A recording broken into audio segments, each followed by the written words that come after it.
Já estamos de volta com a sua revista eletrônica diária falando de saúde e bem-estar. E o nosso bate-papo de hoje é falando sobre falar em público, sobre a glossofobia. Esse medo que acomete muitas pessoas, principalmente quando nós falamos frente a frente em uma reunião de trabalho. A insegurança, a ansiedade, o medo, a falta de conhecimento são alguns dos fatores que contribuem para esse medo de falar em público. Mas agora nós estamos recebendo, além da psicóloga Renata Cavalcante, que volta para falar conosco também, nós estamos recebendo o personal e profissional coach pela Sociedade Brasileira de Coaching, Marinaldo Matos. Seja bem-vindo, bom dia. Obrigado a todos que estão em casa e vamos lá, vamos buscar resolver alguns dos problemas que são mais comuns do que se imagina pelo mundo inteiro. Agora, por que as pessoas têm esse medo de falar em público? Primeiro, por que elas têm que falar em público? É um processo natural, isso vem dos nossos antepassados, né? É uma forma de se proteger. Quando você passa a falar em público, você se abre para um novo universo, algo estranho. Como olhar para a câmera, como falar a um microfone, você imaginar que está falando para milhares de pessoas. É algo desconhecido. Cair do desconhecido não é tão confortável para a maioria das pessoas. Uma quantidade muito pequena de pessoas fica confortável em falar em público. Então exige uma determinada competência. E aí está a chave do negócio, a chave do problema. Competência. Comunicação é competência. Pela sua experiência, nós já falamos aqui com a Renata que a insegurança, a falta de conhecimento é um dos fatores que contribuem para esse medo de falar em público. E o que você percebe quando vai trabalhar com essas pessoas que precisam ter esse contato com as câmeras, com o público, com as pessoas que estão de fora? Não estão falando, por exemplo, uma conversa entre três, mas estão conversando aí com 1.000 pessoas, 2.000 pessoas e o Brasil inteiro. Mas falar com 4, 5, 10 pessoas não é tão diferente de falar com 500, com 1.000 pessoas. Você trabalha competências diferentes. Eu vou voltar para o assunto competência, porque o que vem a ser? Tem gente, eu sou competente, eu já passei por 10 cursos de comunicação verbal. Ok, e por que você não fala?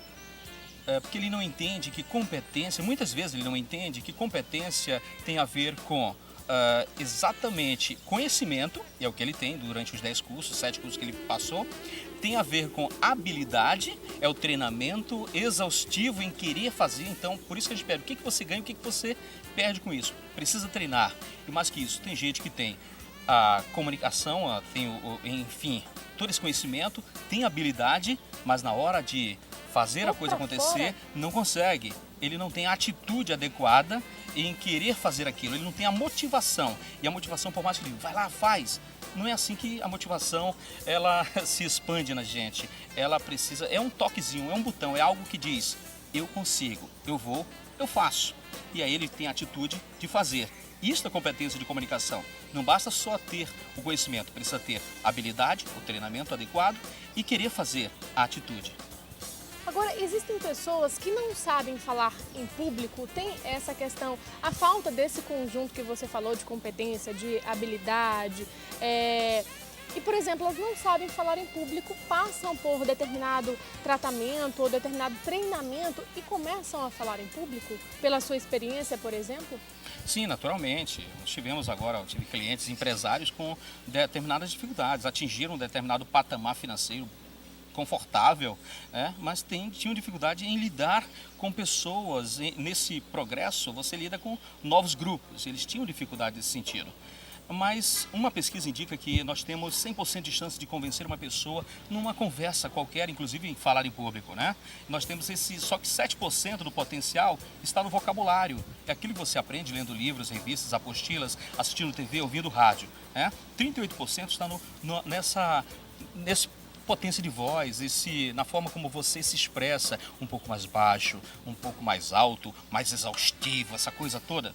E 55% está na forma como você olha para a pessoa, está na forma como você adquire a empatia com esse público. E aí está uma grande diferença. Qualquer pessoa pode fazer, desde que ele consiga se adequar àquele público. Não é o público que vai se adequar a você, você vai adquirindo. Por exemplo, a empatia. é a capacidade de se posicionar no lugar do outro. Isso faz uma grande diferença. É você se encontrar naquela plateia, se vendo ali. Você como o espectador, como ouvinte. Isso faz uma enorme diferença. O que eu ganho estando naquele lugar? Será que eu estou adequadamente, estou confortável para essas pessoas? Eu penso no outro. Isso justifica a forma de eu estar aqui. O que eu tenho de fato para falar, para ensinar, para trocar, para essas ideias? O que eu tenho aqui?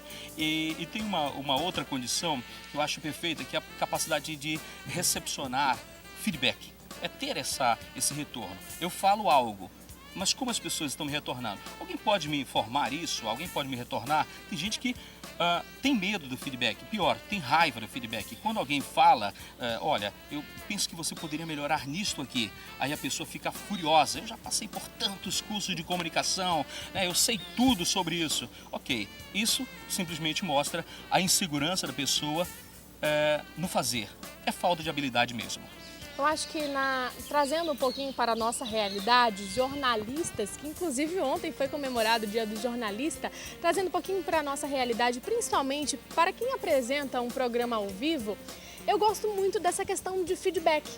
Inclusive, muitas pessoas, telespectadores, saem aí das suas casas e vêm até aqui o Palácio Negro e traz para a gente a questão das críticas, dicas, sugestões cada vez mais para melhorar. E é importante isso sim, que funciona como uma autoavaliação.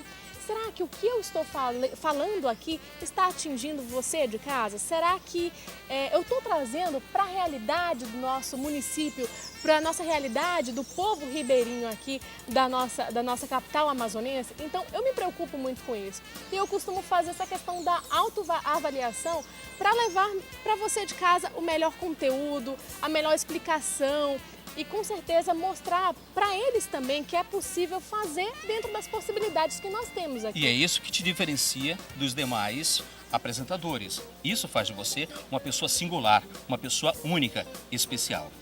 Obrigada, Marinaldo. Agora eu gostaria de falar com a Renata.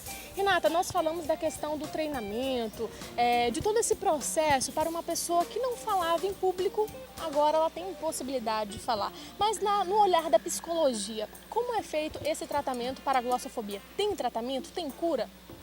Bom, tem cura sim. Através do conhecimento, a gente vai fazendo uma conscientização, um enfrentamento. Você tem medo de algo, você tem que enfrentar.